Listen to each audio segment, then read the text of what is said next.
They have changed the process of making that great A&W root beer at the A&W in Cresco. Wayne Mashek explains. Well, it's been like 10 years since we've been here.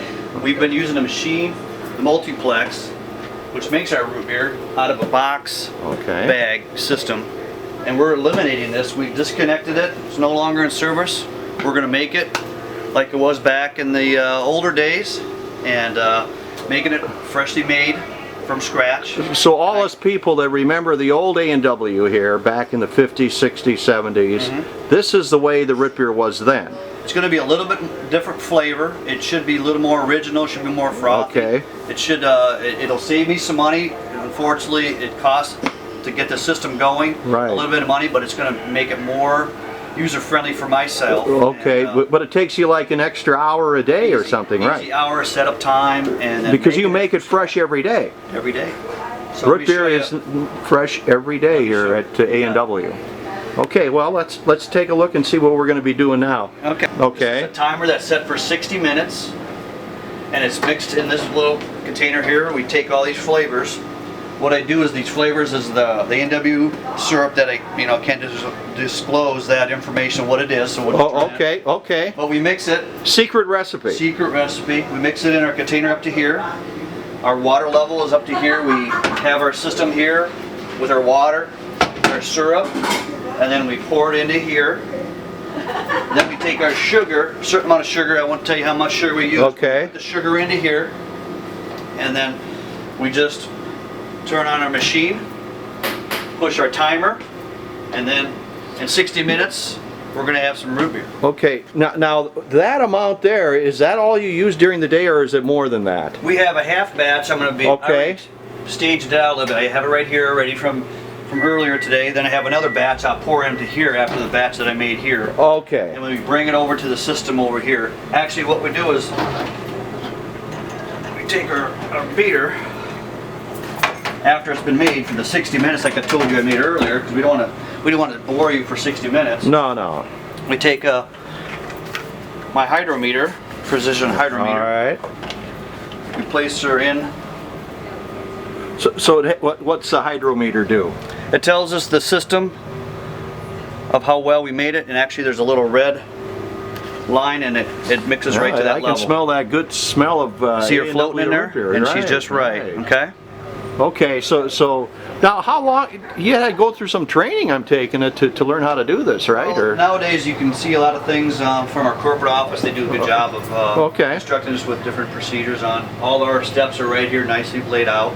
I've went around to a couple of the restaurants to see how they make it from scratch, because I wanted to eliminate this and make it more original. I wanted to go from ordinary A&W root beer to the original. We're going from drinking wine out of a box to back in the bottle, basically. Back in the bottle. And then after I mix it, I pour it into this container here. Okay. We'll dip that step, and we'll so you got to be a little bit strong to do this job. Yep. Now this big thing here, the root beer will actually be going through there, and then it goes to the front of the store where we come in here and get your frosty mug. We draw our own, and there it is, right? You got it. I'm hooking up the root beer here and the CO2, and you hear it kicking in right now. Okay. Yeah. Pressure's building. Okay. What it does is it mixes the CO2 and the syrup that I just made here, comes in through here, actually pumps through here, mixes with water through our bricks pump system. It's all been filtered through these filter system.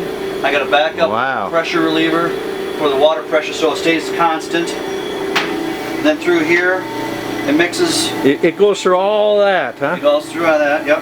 And then it pumps it through here and up and around.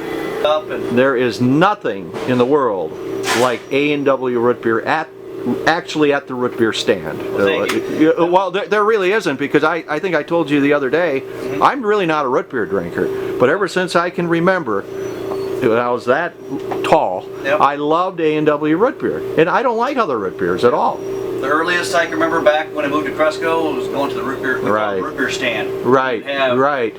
Burgers and well, we did have burgers, but I'm just saying, and root chicken beer was it to have it in the frosty mug. And that's what we're going to do next.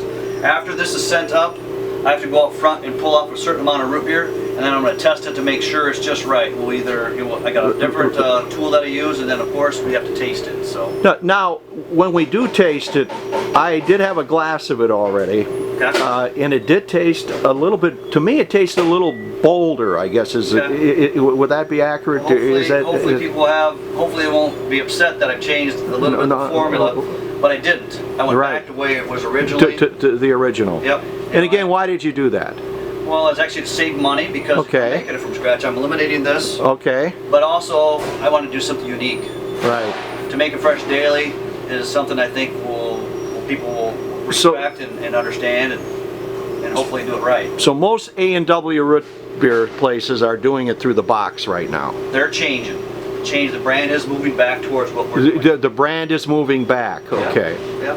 And they give you a reason other than the money saving? I mean, does it have a better taste in their mind, or because I think your root beer was very good, but I think it's just a slight bit better. The uniqueness, the fact that you're making something fresh, daily, and it's not the ordinary A&W root beer. It's original. Is how I see it. That's right. How I play it. It's the original at what, 1920 was it? 1919. 1919. Roy Allen and Frank okay. Wright. So this is the original. This would be the same, and they used to have wooden kegs, right? Or what were they back in those days? We got that keg out front. I mean, you weren't around then, were you? No. But uniquely enough that people can get as much root beer as they want right out of our tapper. Right. The last stage of our root beer is to test it to make sure it's where we need to be. And you come out here to test it. I do, and that's what's kind of unique about it. I got two tappers, one for drive-through, one for the front of the house.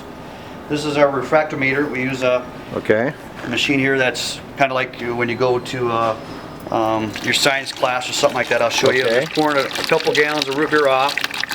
Now you pour. This is stuff that you won't be using. I won't be using. I do this every day. I actually have to throw out a couple gallons of root beer just to make sure we're looking good. So we're just taking it,